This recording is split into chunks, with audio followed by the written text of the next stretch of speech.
do something you're very passionate about. And don't try to chase what is kind of the hot passion of the day. People say you have to have a lot of passion for what you're doing, and it's totally true. And the reason is because it's so hard that if you don't, any rational person would give up. It's really hard, and you have to do it over a sustained period of time. So if you don't love it, if you're not having fun doing it, you don't really love it, you're going to give up. So just go and do it, try, learn from it. You'll fail at some things. That's a learning experience that you need so that you can take that on to the next experience. And don't let people who you may respect and who you believe know what they're talking about, don't let them tell you it can't be done.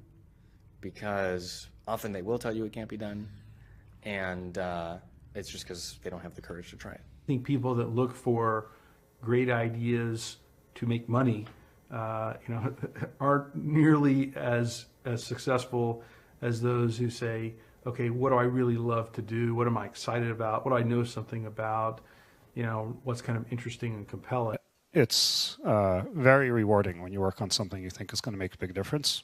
And yeah, it's a little bit harder, but I think the passion that one might bring with it brings so much more energy to that you're more likely to succeed.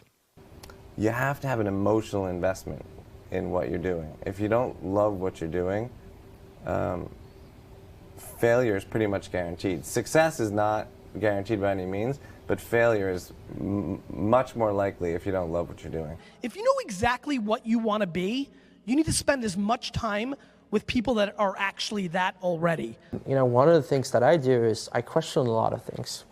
And you can do that in a good way and in a bad way, but hopefully if you try to get people to motivate why they're doing something and their way of thinking, the worst thing you can end up with is a situation where you get told, well, this is the way it's always been. Mm-hmm. That's the worst ever. That's a non-answer. Instead, ask yourself, given everything we have today, is there a way we can make this better? And so when we're coming up with ideas, we always ask ourselves, what kind of new market is this creating? And then also, what part of my day and what problem is it solving? And so I've gone as far as taking an entire catalog of my day from the moment I open my eyes and writing down every single thing I do. And then asking myself, is there something here?